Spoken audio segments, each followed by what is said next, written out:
तेलंग स्वामी आंध्र प्रदेश के निवासी थे। वे योग शास्त्र में निष्णात थे।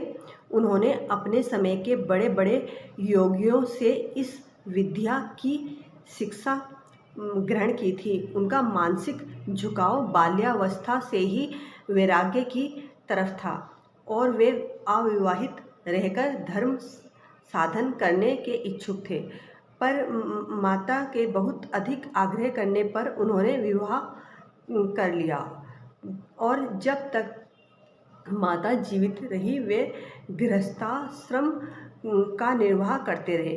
पर जैसे ही माता की मृत्यु हुई उन्होंने शमशान में जाकर उसका अंत्येष्टि संस्कार किया।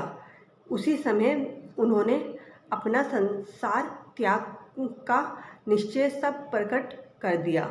उन्होंने शमशान भूमि से घर लौटना भी स्वीकार नहीं किया और अपने हिस्से की समस्त जायदाद अपने सौतेले भाइयों को देकर वह कुटी बनाकर रहने लगे। उस समय उनकी अवस्था 48 वर्ष की थी और नाम शिवराम था। कुछ समय बाद वे तीर्थ यात्रा को निकल पड़े। घूमते घूमते उनकी भेंट एक वृद्ध साधु से हुई जो योग विद्या का अच्छा ज्ञाता था। उसने भी उन्हें योग्य अधिकारी देखकर सच्चे हृदय से शिक्षा देना आरंभ किया। कुछ समय बाद उसी से संन्यास की दीक्षा लेकर ये तेलंग स्वामी के नाम से प्रसिद्ध हुए। गुरु का देहांत होने पर कुछ वर्षों तक वे सेतुबंध, रामेश्वर और नेपाल में रहे, पर दोनों जगह उनकी योग विद्या के चमत्कारों की बात फैल गई और उनके दर्शनों के लिए लोगों की भीड़ जमा होने लगी।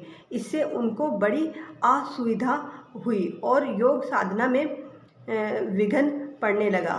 तब वे तिब्बत की तरफ चले गए।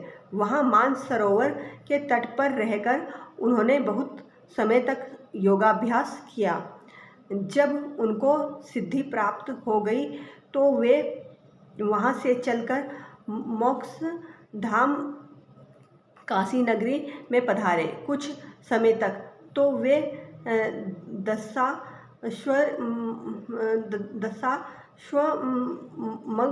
घाट पर योगाश्रम बनवाकर वहीं रहने लग गए। उसी आश्रम में वे जिज्ञासुओं को योग विद्या की शिक्षा दिया करते थे और अभावग्रस्त लोगों की सहायता भी करते रहते थे। बंगाल के हुगली जिले में श्रीरामपुर नाम का एक गांव था। उसमें जयगोपाल नाम का व्यक्ति निवास करता था। उसके मन में वैराग्य का उदय होने से वह घर बार की सब व्यवस्था अपने पुत्रों के सुपुर्द करके काशीधाम में चला आया। उसने पहले से ही तेलंग स्वामी का नाम सुन रखा था।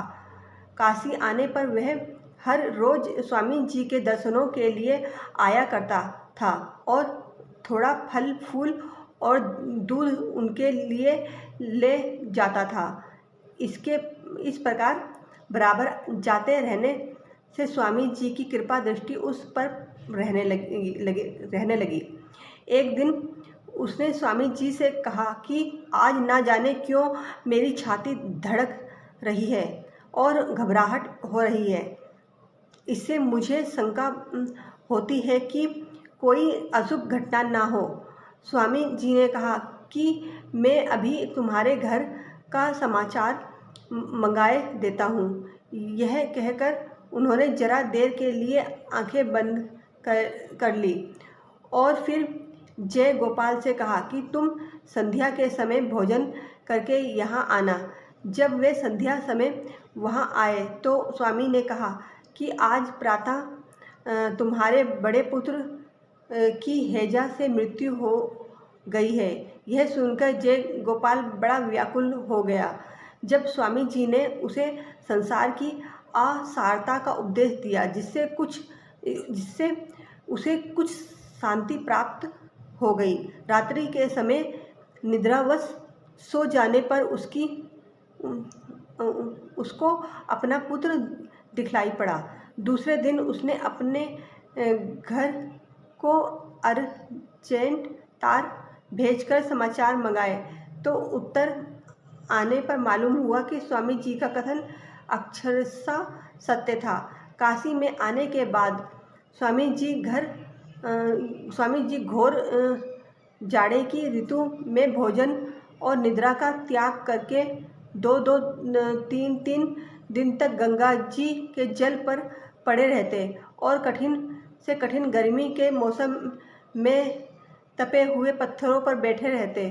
वे भिक्षा मांगने किसी के घर नहीं जाते। जो कुछ भक्त लोग आश्रम में आकर दे जाते, उसी को संतोषपूर्वक ग्रहण करते। एक बार एक दुष्ट स्वभाव के मनुष्य ने उनकी परीक्षा लेने के लिए आधा सेर चूने को पानी में घोलकर दूध की तरह बना दिया और स्वामी जी के सामने रखकर विनयपूर्वक कहा, महाराज, यह दूध आपके लिए लाया हूँ। स्वामी जी ने तत्काल ही पहचान लिया कि यह चूना है, तो भी बिना कुछ कहे बर्तन को उठाकर सब पी गए। उस आदमी को भय लगा कि जब इनको मालूम होगा कि यह चूना है तो ये क्रोधित होंगे और कदाचित मुझे मार बैठेंगे। इससे वह कुछ पीछे हट कर बैठ गया। स्वामी जी चूना पीकर भी पूर्ण शांत बने रहे और उन्होंने जरा सा मुंह भी नहीं बिगाड़ा। यह देखकर उसे बड़ा पश्चाताप हुआ और अपने अपराध की क्षमा मांगने लगा, पर स्वामी जी ने उसकी बात पर कुछ भी ध्यान न देकर वह सब चूने का पानी उल्टी करके बाहर निकाल दिया। उनकी सामर्थ्य देखकर वह दुष्ट चकित होकर बैठा रह गया। एक बार काशी से राजा का एक अफसर नाव द्वारा रामनगर से बनारस आ रहा था। उस समय तेलंग स्वामी पद्मासन लगाकर जल के ऊपर तैर रहे थे। उस अफसर ने मल्लाहों से इनके विषय में पूछा और प्रशंसा सुनकर इनको अपनी नाव में बैठा लिया। उसने इनसे कुछ प्रश्न किए, पर स्वामी जी चुपचाप गूंगे बहरे की तरह बैठे रहे। जब नाव बीच धारा में पहुंची तो स्वामी जी ने उस अफसर की तलवार, जो बड़ी सुंदर और बहुमूल्य थी, देखने को मांगी। ना जाने कैसे वह उसी समय हाथ से छूटकर गंगा जी में गिर पड़ी। इस पर वह अफसर बड़ा नाराज हुआ, क्योंकि वह उसे किसी बड़े अंग्रेज की तरफ से भेंट स्वरूप प्राप्त हुई थी। इतने में नाव किनारे पर आ लगी। वहाँ स्वामी जी का एक मुख्य शिष्य उपस्थित था।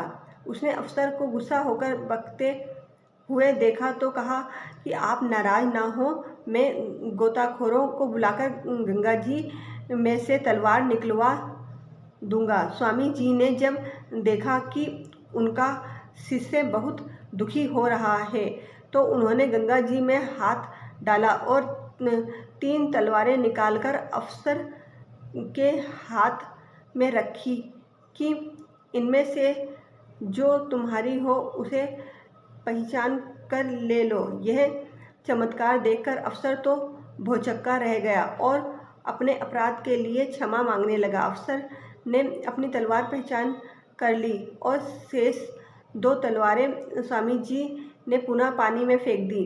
एक दिन पृथ्वीगिरि नाम के साधु का शिष्य इनसे मिलने आया। उस समय स्वामी जी के पास बहुत से व्यक्ति बैठे हुए थे। थोड़ी देर में ये दोनों लोगों के देखते देखते अदृश्य हो गए। लगभग आधे घंटे बाद स्वामी जी तो अपने स्थान पर फिर दिखाई देने लगे, पर पृथ्वीगिरि का शिष्य वहाँ दिखलाई ना पड़ा। तेलंग स्वामी एक सिद्ध योगी थे। यह ऊपर दिए चमत्कारों से भली प्रकार विदित होता है। उनमें हर तरह की बड़ी बड़ी शक्तियाँ थीं, पर उन्होंने उनके द्वारा सिवाय लोगों के उपकार कभी नहीं किया, और अपने साथ शत्रु भाव रखने वालों को भी कभी किसी प्रकार की हानि नहीं पहुंचाई। इससे यह भी प्रकट होता है कि वे केवल योगी ही न थे, वरन एक सच्चे संत और साधु भी थे। अपनी मृत्यु का समय आने पर उन्होंने अपने सब शिष्यों और भक्तों को एक दिन पहले ही उसकी सूचना दे दी थी। उसके अनुसार संवत 1944 सन 1887 की पौष सुदी 11 के दिन संध्या के समय उन्होंने योगासन पर बैठकर चित्त को एकाग्र करके देह त्याग किया। ऐसा कहा जाता है कि उस समय उनकी आयु 280 वर्ष की थी।